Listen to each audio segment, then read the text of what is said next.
Olá amigos do canal Histórias Esquecidas, sejam todos muito bem-vindos aqui à nossa videoaula e hoje nós vamos falar sobre o 25 de Abril de 1974 e vamos analisar esta perspectiva em várias áreas. Primeira área, vamos falar do dia e do que é que levou ao dia, melhor dito, o que é que levou ao 25 de Abril de 1974. Depois vamos também falar sobre o próprio dia, claro, aí sim. E depois vamos falar de consequências imediatas, tanto em Portugal como no mundo. Então, se você gosta deste tipo de conteúdo mais denso, mais complexo, vai já deixando o like, partilhe o vídeo, se inscreva aqui no canal e comente dúvidas, sugestões de vídeos. Eu sempre estou a responder a todos vocês, ok?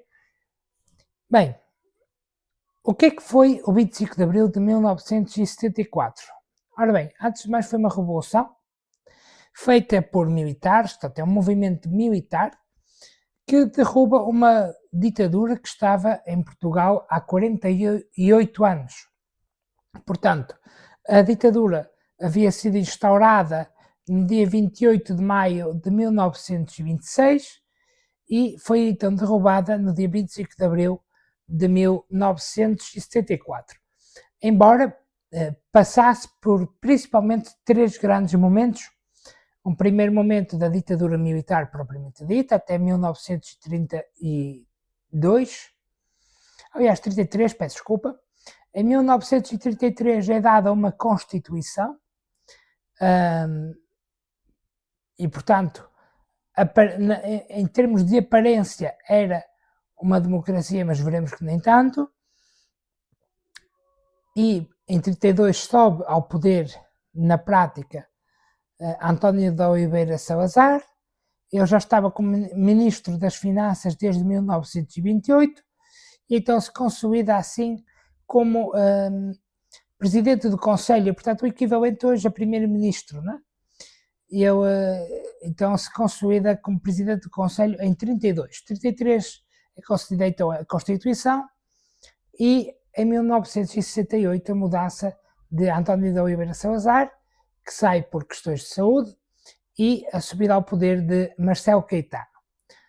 Estas são as principais, se calhar, três divisões, embora muito incompletas, porque depois cada uma delas tem várias fases aí no meio, mas são os três grandes momentos principais para entender o desenrolar da história do Estado Novo. Chama-se Estado Novo porque ele nem se encaixa como fascismo, nem se encaixa como comunismo, e portanto é nem autoritarismo puro. Então tem algumas nuances e por isso se chama na historiografia de Estado Novo. Ora, o que acontece é basicamente o seguinte. Em 1974 já estava a ditadura há 48 anos. Mas, embora tenha sido no dia 25 de Abril que caiu a ditadura, não podemos dizer que é um ato isolado do dia 25 de Abril. Tiveram algumas coisas que permitiram que acontecesse o 25 de Abril naquela data.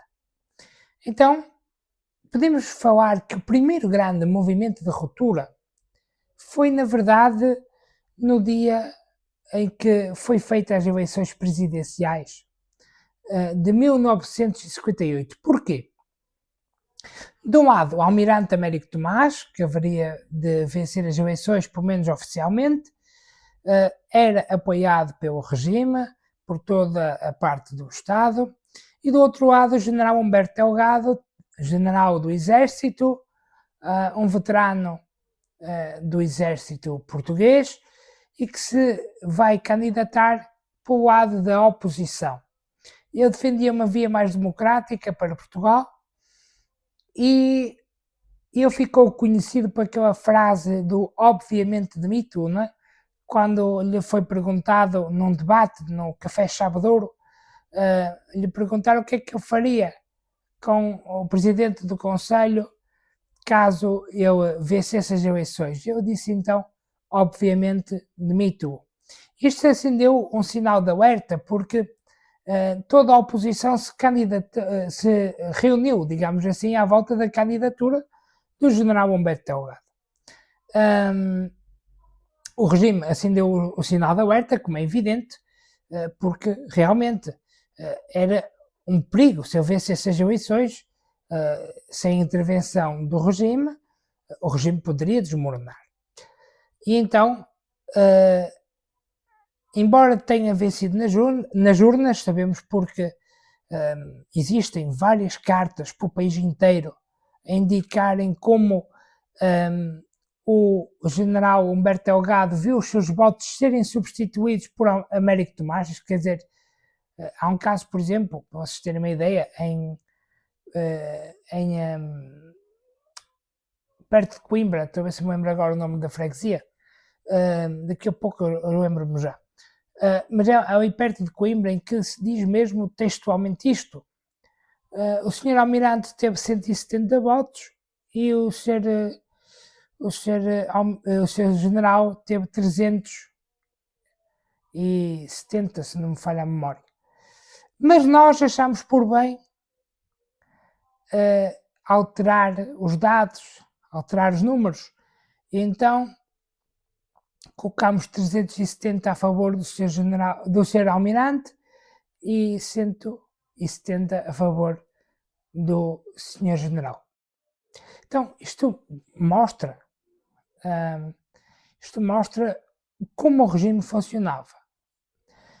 Tentou controlar, intimidar até à última da hora e em parte conseguiu. Em parte também não, depende. Mas em parte conseguiu. Enfim, terminadas as eleições, quem venceu foi o Américo Tomás. Mas tinha sido aceso o rastilho de uma maior resistência. Pela primeira vez, o regime perdia na prática. Pela primeira vez, já não parecia assim tão impossível derrubar o regime. É verdade que estamos no pós-guerra da Segunda Guerra Mundial, em que os movimentos democráticos ganhavam peso e força. Isso também, de certa maneira, embora muito mais contextualizado, mas tinha chegado, de certa maneira, a Portugal. 3 anos depois, em 1961, existem 2 eventos marcantes. Primeiro, o assalto ao Paquete de Santa Maria, um barco do exército português que é assaltado, ele é então confiscado por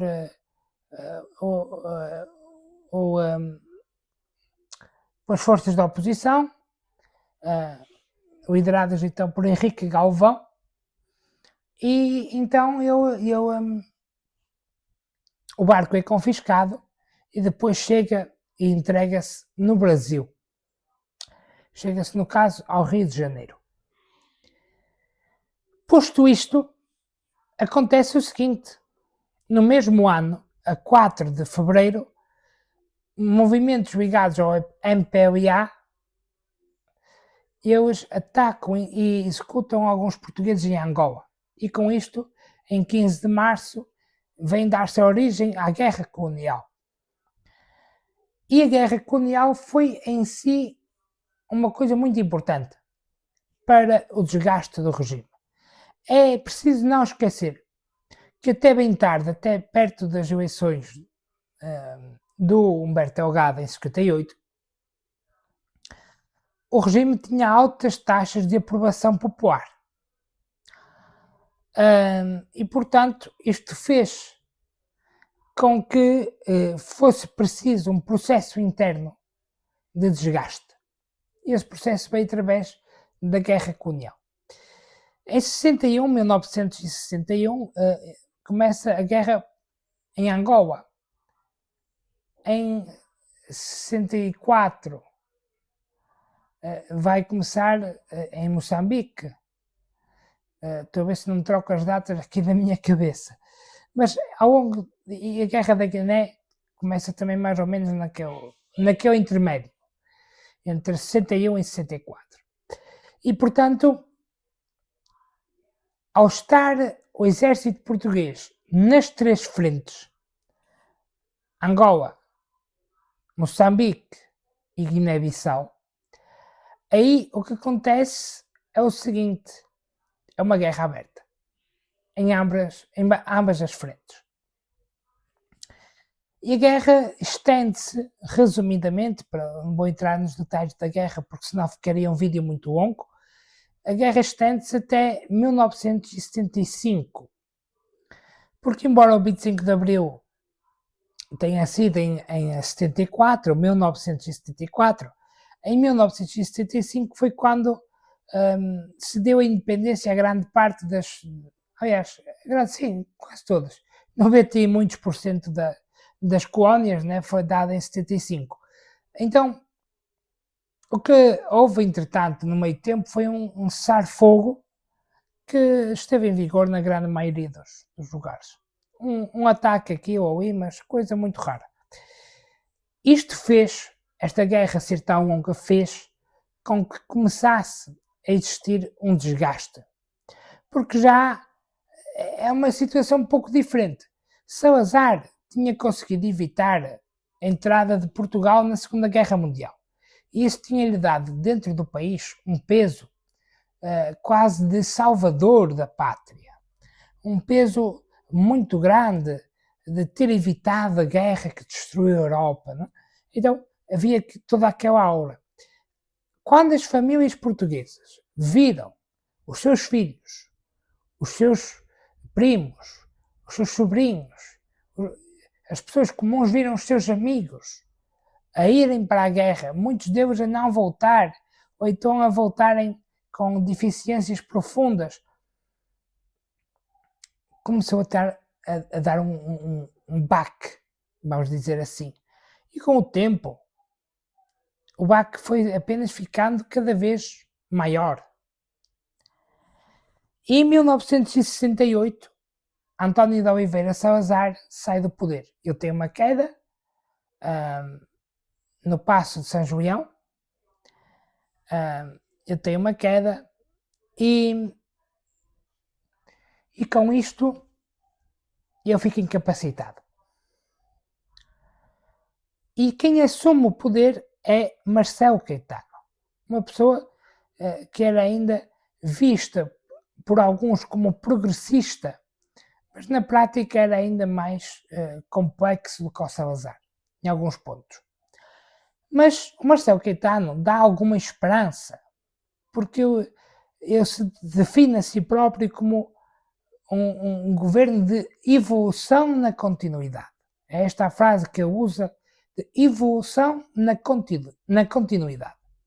E então, ele começa por fazer algumas reformas aparentemente democráticas. Ele acaba com a PIDE, muda o nome para DGS. PIDE significava Polícia Internacional e de Defesa do Estado. Era a polícia política do regime. E ele muda então para DGS, Direção-Geral de Segurança. Uma coisa muito mais soft, uma coisa que ninguém diria que seria uma polícia política, não é? Mas na prática era. E ele dá ordens para a censura não ser tão apertada, ser um pouco mais branda, pelo menos é o que diz nas aparências, não é? Ele dá inclusive a oportunidade da oposição poder ter assentos no Parlamento pela primeira vez,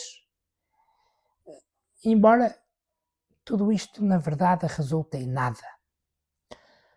Porque essa oposição vem de pessoas que queriam a democracia sim, sem sombra de dúvidas, mas sem derramamento de sangue, sem existir um problema de ordem pública, de segurança, não é?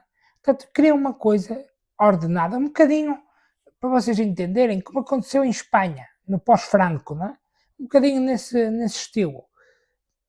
Mas o que na prática aconteceu é que a ala liberal, como ficou conhecida, a ala liberal acaba sendo bloqueada pelas figuras-chave do regime, que vão rejeitando uma por uma todas as medidas. No Parlamento nada passa a favor da democracia, nada passa a favor da liberdade de expressão, do fim da censura, do fim da guerra colonial, nada passa. Então, em 1973, os membros da ala liberal denunciam publicamente no Parlamento português de que eles se demitem do cargo porque não conseguem aprovar coisa nenhuma. E tinha ali figuras de peso. Figuras como Francisco Sá Carneiro, Francisco Pinto Balsemão, entre outros. Eram os grandes nomes da ala liberal. E são nomes de pessoas que vieram a ter um impacto profundo no país. Estes dois que eu falei foram primeiros ministros, né? Sá Carneiro, sabemos o bem, deixou um legado muito firme em defesa de muitas coisas no nosso país. Então, assim como o Francisco Pinto Balsemão, né? Por exemplo, o Francisco Pinto Balsemão funda a primeira televisão privada em Portugal, muitos anos depois, claro, já em 92. Então, como vemos, a ideia deles era democratizar o país. O problema é que ninguém tinha interesse nisso. Eles saem então do Parlamento em ruptura, batendo com a porta, digamos assim, e o que acontece na prática é que pessoas ligadas à classe média e à classe alta, até alguns setores militares, percebem o quê? Não tem como. Eles não vão por via pacífica. Então, em 73, um grupo de capitães se juntam e formam o movimento dos capitães, que era um movimento muito clandestino, em segredo. Naquele primeiro período era para a luta de reivindicações internas deles, enquanto militares, a resolução da guerra colonial e por aí fora. Mas em 74, esse mesmo movimento passa a ter, aí sim, já um amplo passa a ter um amplo clamor político de mudança do país. Em 1974, o general Spínola, o general António Spínola, ele escreve um livro, Portugal e o Futuro. E nesse livro ele defende que Portugal tem de deixar de ser uma ditadura, ser uma democracia, tem de deixar de ter colónias, ter Estados independentes associados, portanto uma espécie de conciliaut, não sei se pronunciei bem, mas é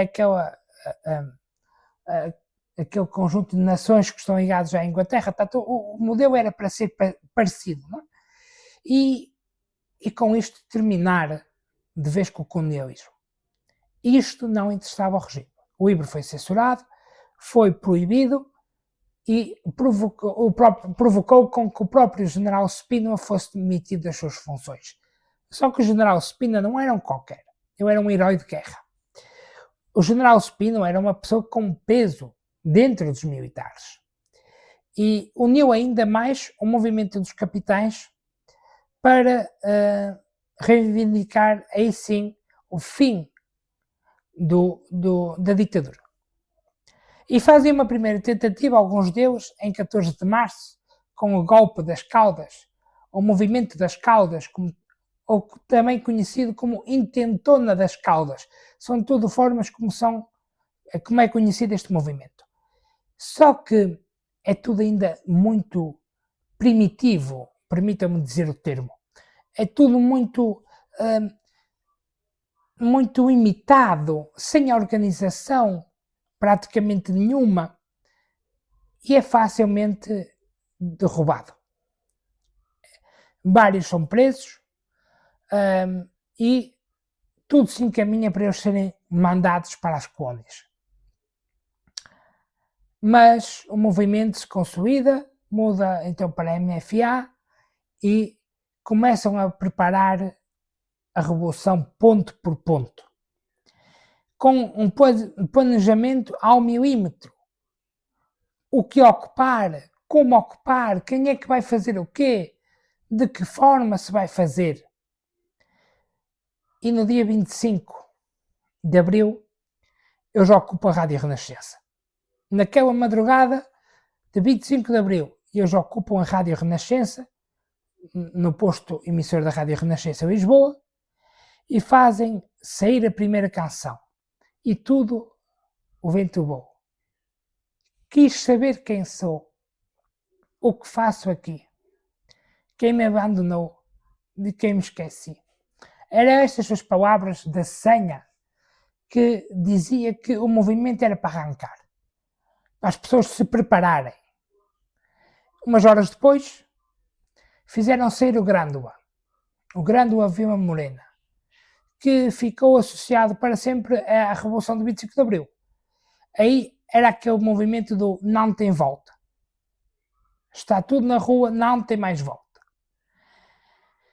Contudo, ocupou-se rapidamente a RTP, ocupou-se rapidamente posições em Lisboa, e na madrugada do 25, grande parte das instituições, dos meios de comunicação social, já estava tudo ocupado.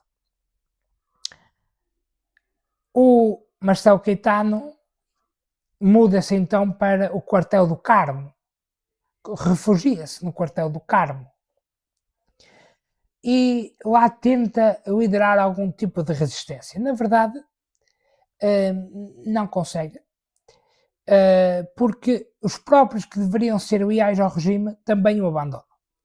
O movimento até mais impactante disso é quando um soldado, que era do regimento de Cavalaria 7, que era supostamente como os mais fiéis dos fiéis dos fiéis, recebe uma ordem de disparo e eu escolho não atirar.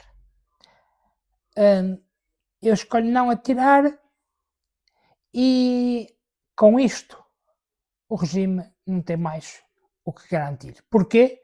Simples, não tem mais como garantir, porque quando aqueles que são vistos como os mais leais não atacam, então na prática o regime caiu. Por parte dos militares, dizer que ninguém provoca queda de sangue nenhum nas ruas. Portanto, é uma revolução limpa, sem sangue português a correr nas ruas. E com isto, no final daquele dia, Marcelo Caetano se rende, é preso, é depois exilado para o Brasil, sem que mal nenhum lhe aconteça. Isto é importante dizer isso. Ninguém fez mal nenhum a Marcelo Caetano. Ele vai para o Brasil, por lá permanece até à sua morte, e ele permanece com alguns livros que ele escreve depois com um profundo desgosto sobre Portugal, que ele via como lhe tendo traído. À saída de Portugal, ele jurou nunca mais voltar. Com isto, Portugal era agora um regime democrático. Nos seus inícios, muitas coisas se sucederam nos dias seguintes, nos meses seguintes e até nos 2 anos seguintes. Mas isso vai ser assunto para outro vídeo. No entanto, eu não posso terminar este vídeo sem explicar em como é que o 25 de Abril impactou a história do mundo. Porque teve, na verdade, um papel muito, mas muito preponderante. O 25 de Abril prova uma coisa: revoluções podem ser feitas, mas sangue não precisa ser feito. Sangue não precisa ser tingido nas ruas. É possível fazer uma revolução de forma pacífica. E isto leva a que no ano seguinte, Espanha faça uma revolução interna.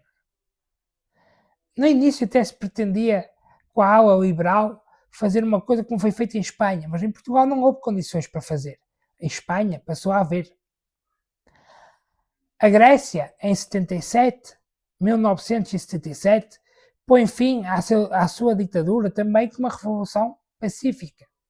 A própria queda da União Soviética é feita quase sem sangue também muito por influência da nossa Revolução Portuguesa. E países como o Brasil, por exemplo, têm uma revolução, ou melhor, uma revolução não, uma passagem para a democracia muito mais calma, quase também sem sangue, muito por causa da nossa revolução. Então, a nossa revolução passou a ser padrão de ouro. A nossa revolução do 25 de Abril passou a ser o padrão dos padrões para quem quer fazer uma sociedade democrática. E acho que isso, meus amigos, e todos vós que me assistis em Portugal ou em qualquer outra parte do mundo, acho que é o principal. As coisas não precisam ser violentas para resultar. O 25 de Abril é uma dessas provas. E até hoje, Portugal é um país pacífico, onde os militares estão nos quartéis, onde a vida democrática, com mais ou menos desafios, ela vai correndo normal. E acho que isso é algo que a todos nós deve orgulhar. Eu sou Ricardo Foz, historiador licenciado pela Universidade de Minho, e esta foi a nossa videoaula sobre o 25 de Abril e todo o seu impacto para a história do mundo. Espero que vocês tenham gostado. Não se esqueça de deixar o like, partilhar o vídeo, se inscrever no canal e comentar o vídeo, ok? A todos vocês um forte abraço, fiquem bem e até o próximo vídeo. Tchau!